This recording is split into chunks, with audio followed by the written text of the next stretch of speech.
যারা বাইরে আছেন আমি সবার পায়ে হাত রেখা বলি, পা ধইরা বলি আল্লাহর জন্য, আল্লাহর হস্তে সবাই একটু মেহরবানি করে প্যান্ডেলের নিচে এসে বসেন। অল্প কিছু কথা হবে, তারপরে ইনশাআল্লাহ দোয়া হয়ে যাবে। আমার ভাই, আমরা এখন যে মাসে আছি আরবি হিসাবে, এই মাসের নাম কেউ বলতে পারেন? কি মাস চলে আরবি বলতে পারেন আপনারা?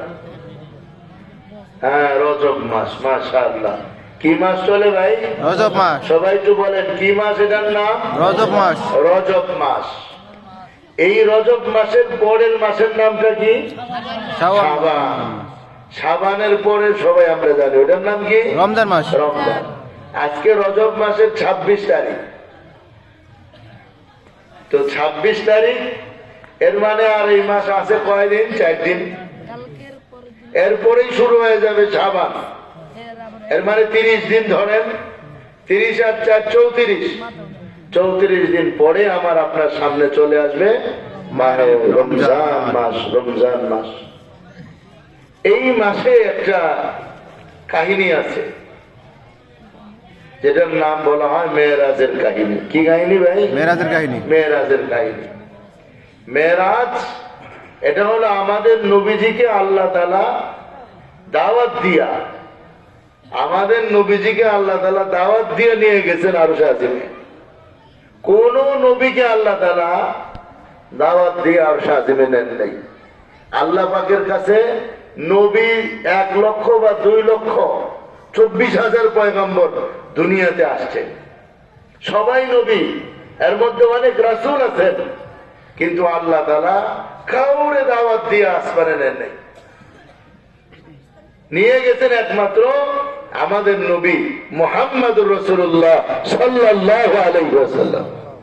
যেহেতু 26 তারিখ, আর নবীজির যুগে মেরাজ হয়েছিল 27-এ রজব। কত রজব ভাই? 27। রজবের 27। একদিন পরেই 27 তারিখ চলে আসতেছে। এজন্য আমি চাইতেছি আজকে একটু মেরাজের ঘটনাটা আলোচনা করি। আপনারা কি বলেন? শুনবেন? রাত কিন্তু অনেক হয়ে গেছে। কথা দিতে হবে ফজরের নামাজ যেন আমাদের কারো কাজা না হয়। নিয়ত আছে? তাকে হুজুর ইচ্ছা মতো কখন পরে খায়া এমন ঘুম দিব 10টা 12টা ওইটা ফজর পড়ুম নে। আমরা ঘুমাইলে কি হয়েছে? আল্লাহ কি আর ঘুমায়নি? যখন নামাজ পড়ে দেই আল্লাহ তখনই নিব। মোটেই নামাজ পড়ি না, তাও একটা নামাজ পড়ুম, আল্লাহ না নিয়ে কি পারবো? নাউজুবিল্লাহ। নামাজ ঠিকঠাক থাকবো তো ইনশাআল্লাহ? আচ্ছা, তো মেরাজের ঘটনা হবে অল্প সময়ের মধ্যে আমরা শেষ করার চেষ্টা করব, 12টার মধ্যেই শেষ করার চেষ্টা করব। এজন্য আমার যে সমস্ত ভাইরা আশেপাশে আছেন আপনারা চলে আসেন তাড়াতাড়ি। আর আপনারা একটু কষ্ট করে সামনের দিকে যান, মাঝখানে কিছু খালি জায়গা আছে। আল্লাহর নবী মেরাজে চলে গেছে। এই মেরাজের ঘটনা শুনলে অনেকেই হয়তো আসবে। আচ্ছা যাক, তাহলে মেরাজের ঘটনাটা শুনি। সাধারণত মেরাজের ঘটনা আলোচনা হয় কম আলোচনা হয় না? খুব কম আলোচনা হয়।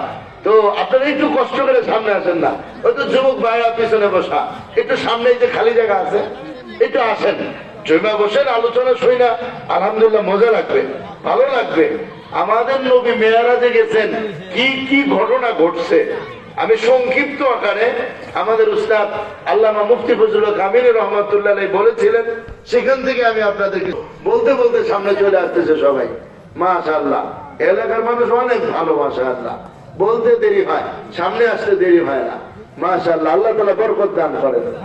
যারা যারা উঠে উঠে আসতেছে আল্লাহ সবাই রে ইলম ওয়ালা আমল ওয়ালা আখলাক ওয়ালা বানায় দেন। মাশাআল্লাহ, মুরব্বীদেরকে কষ্ট না দিয়া আমাদের যুবকরা সামনে চলে আসে। তো এখন পিছনে কিছু জায়গা খালি হয়েছে, আমাদের ভাই আশেপাশে যারা আছেন ইনশাআল্লাহ চলে আসেন। তো আমার দোস্ত, আমার ভাই, এই মেরাজের আলোচনা কুরআনুল কারীমের 2টা সূরার মধ্যে আছে। এর মধ্যে একটা হলো সূরা বনী ইসরাঈল, 15 পারার প্রথম সূরা, যে আয়াতখানা আমি আপনাদের সামনে পাঠ করেছি। আরেকটা আলোচনা সূরাতুন নাজমের মধ্যে কিছু আলোচনা আছে।